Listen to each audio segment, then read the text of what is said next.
Let's talk about music, and specifically if you read the title, Music in Film. I apologize if this ends up being a 30-minute rant about my favorite scenes and or how the music contributes to the overall storytelling or emotions being portrayed in advance. But this might be exactly that. Anyways, like an ice cream addiction, I don't know when I started noticing the two mediums, being music and film, having this on screen relationship. I just all of a sudden started to feel something. And now this is something I would genuinely pay money just to go and experience. Some of the scenes in Spider-Verse got me gasping, mainly because of how good the two mediums played off of each other. Great movie, by the way. So since we're talking absolutes today, not if, buts, or maybes, let's spread those cheeks. Let's spread out the evidence or reasons why the two work so well. You know, if it ain't broke, don't no touchy touchy, just leave it alone. I'd like to think over the years, it's just been a game of catch up. I mean, without a doubt, there's always been amazing artists, even from the past, whose music is actually being used in today's cinema, but of course, due to limited resources, the levels achieved today were only dreamt of in the past, which is interesting, seeing that in the past it was quite the opposite. Motion picture back then was very limited, music has always been also, but what's really cool is that those films depended on music to sort of keep your attention glued, because let's be honest.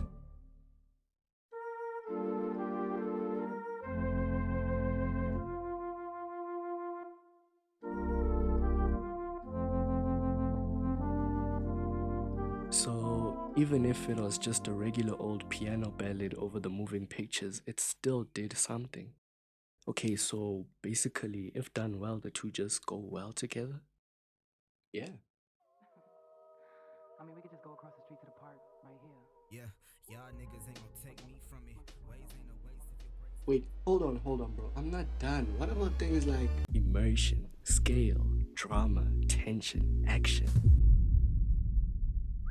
At the end of the day, we're essentially looking at the chemistry between the screenplay, the director, and the composer.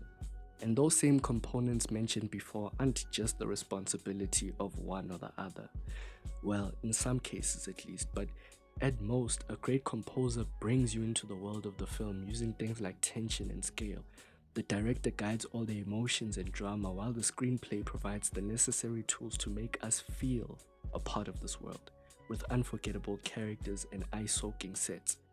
If your eyes are soaking right now, my apologies. It all comes down to how creatively you can think. And I most never say this, but the weirder the better when we're talking about this kind of relationship. And most recently, I saw the film Brick and it managed to knock it out the park with just how good the soundtrack is.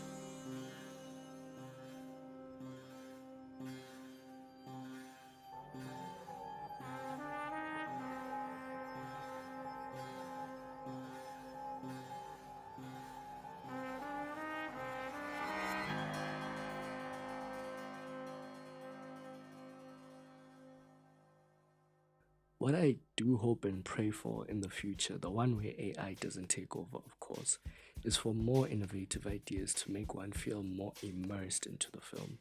For example, James Cameron wanting to achieve that 3D look and feel without having to put on those glasses. Or, my favorite example, if you managed to catch Spy Kids at the time of release in cinemas, you were given a scratch pad or paper. I don't know what they called, but you know the ones. And each number had a different scent for certain scenes. And the film would point out which number you should scratch and sniff, just so you can feel like you're a part of the scene. I was too young then to understand, but that was only training to turn kids into crackheads.